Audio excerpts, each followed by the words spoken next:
Ndabasuje mwese abakunzi b'iki kiganiro aho muherereye hose. Nizere ko mumeze neza. Njye wateguye iki kiganiro nitwa Christophe Wizeye. Mwisi mu gihe cy'amasaha 24 gusa abantu bagera ku 150 baba bashizemo umwuka biturutse ku mpamvu zinyuranye ziganjemo uburwayi, impanuka, izabukuru n'ibindi bibazo nk'uko WeForum ibivuga. Live Science ivuga ko isoko y'ubuzima mw'isi yatangiye mu myaka miliyari 3 itambutse. Nuko ubuzima bwa muntu butangira hagati y'imyaka iri hagati ya miliyoni 2 na miliyoni 6 itambutse nkuko Human Origin ibigaragaza. Urwo rugendo rwose kugeza uyu munsi abakurambere bacu basekuruza bacu bagiye barangiza urugendo rwabo ku isi bagasiga babakomokaho kugeza kuri twebwe uyu munsi. Imibare ya Population Reference Bureau yerekana ko abantu bari mu isi mu mwaka wa 2020 bangana na miliyari 7 na miliyoni 800 zirenga. Aba bangana na 7% by'ababayeho mu mateka y'isi kuva umuntu wa mbere yatangira ubuzima bwe ku isi. Ni mu gihe ababayeho bose bari ku kigereranyo cya miliyari 108. Reka tuganire gato. Abantu batakibarizwa mu isi bari. Ese iyo umuntu apfuye ubuzima bwe buba burangiye cyangwa hari iyindi miterere y'ubuzima akomeza kubamo? Hari abavuga ko umuntu yapfuye yaritwaye neza atsindira kuzakomereza ubuzima bwe mu ijuru. Abandi bakavuga ko iyo umuntu apfuye roho ye ikomereza imibereho mu buzima bw'undi muntu runaka uzavuka igakomeza kubaho. Gusa hari abemeza ko iyo umuntu apfuye ibyo biba birangiye. Wowe ubyemera ute? Ibi se siyansi bivuga iki? Aka ni agaciro ko kwingingo tuzayiganiraho byihariye mu biganiro byacu bitaha. Tuba tubivuze mu rwego rwo gukangura imitekerereze.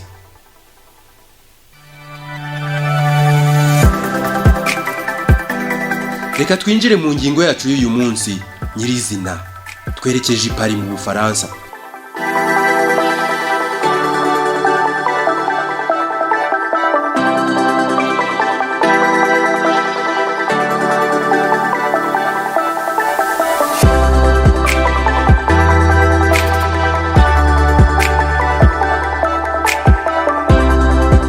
Iyo uhingutse mu mujyi wa Paris mu Bufaransa, umujyi wa Paris ukaba n'umurwa mukuru w'Ubufaransa, haba mu nkengero no mu mujyi rwagati hatuye abagera kuri miliyoni 12 n'ibihumbi 278 barenga. Mu gihe abari mu mujyi rwagati babarirwa muri miliyoni 2 n'ibihumbi 148 birenga tugendeye ku ibarurisha mibare ryo mu kwa mbere muri 2020.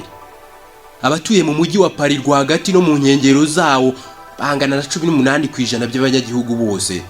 Tourisme cyangwa se ubukerarugendo ni kimwe mu bikorwa biza kwisonga mu byinjiriza Paris.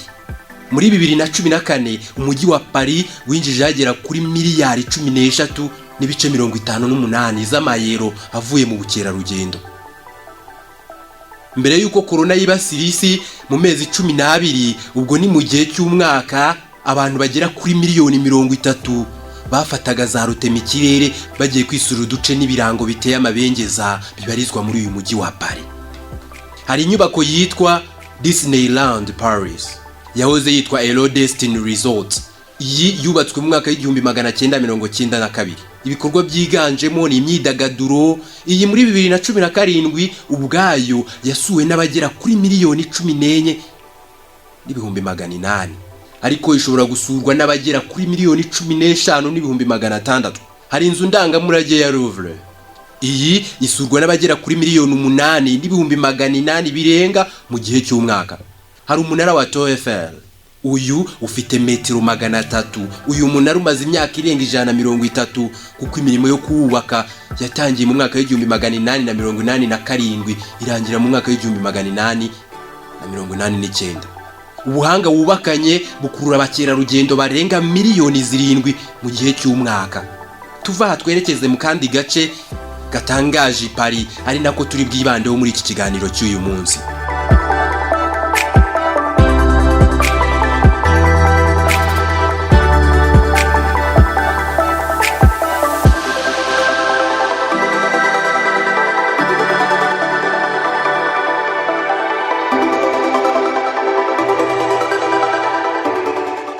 hari ubuvumo bwitwa Catacombes de Paris cyangwa se Catacombs of Paris.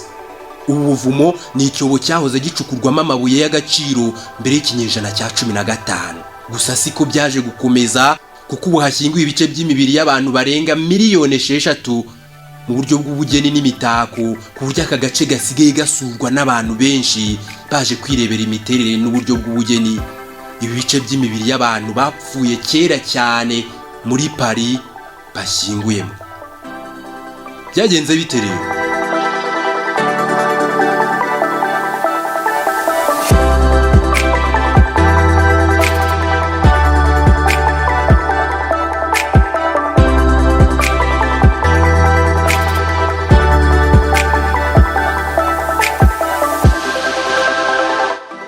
Turebye mu mateka, ahantu hambere hashyinguye Paris ni mu gace k'uyu mujyi ariko mu bice bishyira amajyepfo.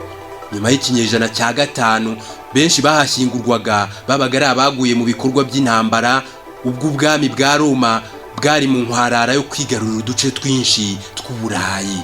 Ibi byarakomeje n'abandi bazize ibibazo bigiye bitandukanye birimo n'uburwayi n'izabukuru bagashyingurwa muri ibyo bice by'amajyepfo y'umujyi wa Paris. Gusa abantu baje kwiyongera ku buryo byageze mu kinyejana cya 10 batangira no gutura muri bya bice byari birimo amarimbi byashyinguwemo kuva kera. Hari amarimbi yashyingurwagamo hafi y'itorero rya Notre Dame de Bois, nyuma gato yaje gucungwa na paruwasi ya Sainte Opportune nyuma y'uko itorero rya mbere risenyutse biturutse ku bitero bya Norma hari mu kinyejana cya 9. Utu duce kuko ari two twazanwagamo abapfuye byaje kugera mu mwaka w'1130 haruzuye cyane mu duce twegereye Saint-Denis, Ferronnerie, Lingerie ndetse na Bega. Nyuma y'uko ibice nka Saint-Denis, Ferronnerie, Lingerie ndetse na Bega byuzuye, abayoboraga umujyi wa Paris bashakishije ahantu hagutse haba hitaruye uyu mujyi hazakusanyirizwa imibiri y'abari barashyinguye mu kajagari mu mujyi wa Paris icyo gihe. Aha baje gutekereza ku cyobo cyahoze gicukurwamo amabuye, ahahoze hacukurwa amabuye itombe Essoir munsi y'ikibaya cya Montrouge. Kuva mu kinyejana cya 15 iyi kariyeri yaje kuvamo agace kitwa Catacombes de Paris. Kari agace gato kari gasanzwe gacukurwamo amabuye kari munsi y'umujyi wa Paris kanganaga na hegitari 800 ariko kaje kwaguka. Ahantu hitaruye kandi hagutse hagombaga kuba igisubizo ku kajagari k'amarimbi n'uburyo budatunganye bwo gushyingura bwari Paris. Icyahise gikorwa baje kwiha gahunda yo gucukura no kwimura ibice by'imibiri yari yarashyinguye kuva kera aho mu mujyi wa Paris, ku buryo aka kajagari katumaga mu duce tumwe na tumwe humvikana impumuro itari nziza. Aka kagombaga gukemurwa. Icyo gihe bacukuye ibice by'imibiri byiganjemo amagufa babihuriza mu buvumo bwahoze bucukurwamo amabuye y'agaciro bwaje kwitwa Catacombes de Paris.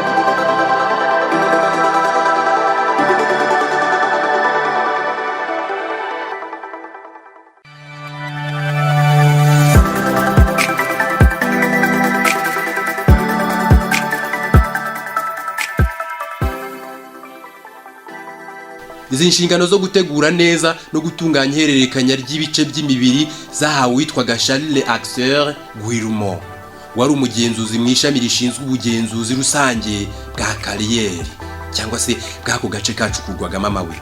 Iyimurwa rya mbere ry'imibiri ryakozwe kuva mu mwaka w'1785 kugeza mu 1787. Bahera ku irimbi rinini ryari Paris rya Saint Innocent ryari ryarafunzwe mu mwaka w'1780 nyuma yo gukoreshwa mu binyejana hafi 10 rishingurwamo. Iri ryari ryaruzuye ku buryo bugaragara.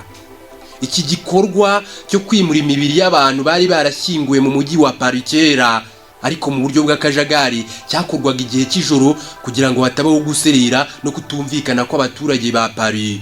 Bamwe batari gushyigikira ko imibiri y'ababo yimurwa ndetse na kiliziya yari yaragiye itanga amarimbi yo gushyinguramo kuva mu myaka yari yaratambutse kuva mu kinyejana cya 5.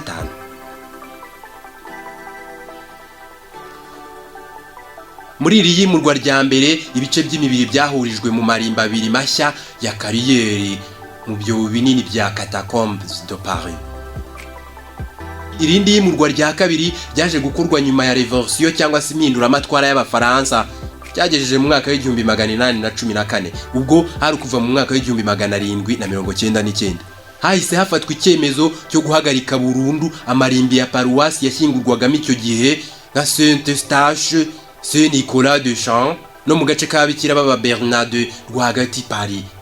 Mu 1840 mu gihe cyo kuvugurura umujyi wa Paris, imibiri yose yahurizwaga muri bwa buvumo bwari bwariswe Catacombe de Paris. Catacombe ni izina ryahabwaga ubushyinguro bwo munsi y'ubutaka ku ngoma y'Abaroma. Abaroma benshi bashyinguraga mu gisa n'ubuvumo, byahabwaga izina rya Catacombe. Urugendo rwo kwimura iyi mibiri rwatwaye imyaka igera kuri 12. Mu 1809 Catacombe de Paris nibwo yafunguwe ku mugaragaro nk'ubushyinguro bw'imibiri y'abari barapfuye kera mu mujyi wa Paris. Icyo gihe bamwe barahatinyaga kuko hari hashyinguye imibiri y'abantu barenga 6,000,000, bari benshi cyane. Gusa mu kuyihashyira abari abubatsi ndetse n'abacukuzi icyo gihe bakoresheje uburyo bwa gihanga. Bya bice by'imibiri cyane amagufa barayatondetse mu buryo bw'ubugeni buteye amabengeza, bayifashisha mu kubaka zimwe mu nkuta zirimo imbere nk'imitako muri ubu buvumo. Nyuma gato bwa buvumo bwaje kuba ahantu nyaburanga hatangaje. Icyo gihe hasurwa n'uwifite kubera uburyo hari habumbatiye amateka y'umujyi wa Paris. Niba ufite internet kuri mashini cyangwa se muri telefone yawe, andika ijambo Catacombe de Paris, urabona amafoto n'uburyo bw'ubugeni ibi bice by'imibiri y'abantu bashyinguye muri no Catacombe ya Paris mu buryo bwihariye kandi butangaje. Uko imyaka yagiye ihita, ahaje kuba ahantu hakurura benshi bakazajya baza bakurikiye uburyo bw'ubugeni imibiri y'abahoze batuye Paris yashyinguwemo, ku buryo hari n'abagerageje kwashora imari bahashyira piscine, ariko nyuma biza guhagarikwa. Nyuma y'igihumbi 1810 buriya buvumo bukigirwa ubushyinguro bushya, hasurwaga n'ibihangange cyane abami. Aha navuga Charles wa 10, navuga Francis wa mbere mu 1814, mu 1860 Napoleon wa gatatu nawe yasuye no Catacombe de Paris. Mu kinyejana cya 19 gahunda zo gusura zagiye zibamo impinduka, aho hari harashyizweho gahunda yo gusura buri kwezi ndetse na buri gihembwe. Umujyi wa Paris waje kubona ko iyi Catacombe ishobora kuba hamwe mu byanya nyaburanga bigomba kwitabwaho kugira ngo byinjirize umujyi. Iyi ntego koko yagezweho, kuko ubu Catacombe de Paris ku mwaka isurwa n'abari hagati y'ibihumbi 480 n'ibihumbi 550. Ibi bigira uruhare rukomeye mu mafaranga uyu mujyi winjiza, kuko ibikorwa by'ubukerarugendo ku mwaka byinjiriza Paris ahagera kuri miliyari 13.5 z'amayero.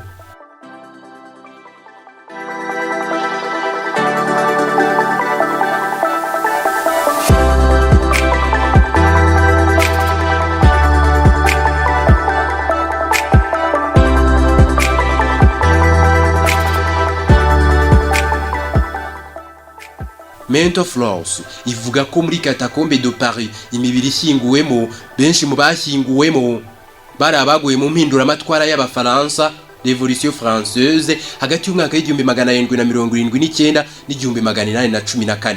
Abandi babaga barishwe bahawe igihano cyo gucibwa umutwe cya guillotine, barimo umugabo wamenyekanye cyane mu mpinduramatwara y'Abafaransa witwaga Maximilien Robespierre, ndetse n'abandi barimo Antoine Lavoisier, n'abandi barimo George Danton n'abandi benshi bazize guillotine cyane mu mwaka w'igihumbi 1794.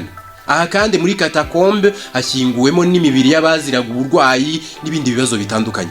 Catacombe ni ubuvumo burebure cyane kuko bufite amashami menshi ku mpuzandengo y'indeshyo y'ibirometero 300. Imbere harimo ibyumba n'ibice bitandukanye, navuga nk'igice cy'imbere aho abantu babasha gusura n'ibindi bice bishyinguwemo imibiri, gusa hakaba n'ibyobo biba byarangiritse cyane, bimwe bikarekamo amazi ku buryo kuhagira biba bitoroshye. Ku nkuta zaho hashushanyijeho ibishushanyo bigaragaza ibindi, bikaba bikubiyemo amateka yaranze Paris mu myaka ya kera cyane hagati y'ikinyejana cya 16 n'icya 19. Harimo ibyapa biranga agace umuntu agezemo. Hari umugabo witwa Louise Caffure, umwe mu basuye Catacombe de Paris, avuga ko nta muntu wapfa kuhinjiza wenyine kuko hari ibice byijimye cyane kandi biteye ubwoba, biba bitanagiramo umuriro w'amashanyarazi. Ubuvumo bwa Catacombe de Paris buri kuri metero 20 uvuye ku butaka hejuru ujya mu kuzimu.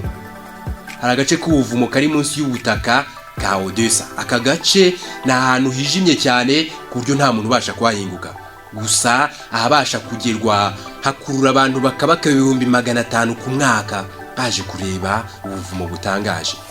Ubufaransa bwamaze kugira ino Catacombe de Paris nka kamwe mu duce tubitsa amateka y'umujyi wa Paris kandi two kwitabwaho no kubyazwa umusaruro muri Paris mu gihe kirenga imyaka 1200 kaba kamaze. Aka gace gaherekezwa n'ibindi bikorwa bihambaye bikurura benshi nk'umunara wa Tour Eiffel wubatswe mu mwaka w'1889 ufite metero 300 z'uburebure, ukaba ukurura abatagira ingano muri Paris. Uyu tuzawugarukaho mu bindi biganiro bitaha. Iki uyu munsi reka tunagihinira, tuzasubira ubutaha tuganira ku zindi ngingo. Yutegurira nkanabagezaho iki kiganiro nitwa Christophe Wizeye. Mwakoze cyane abo twari kumwe.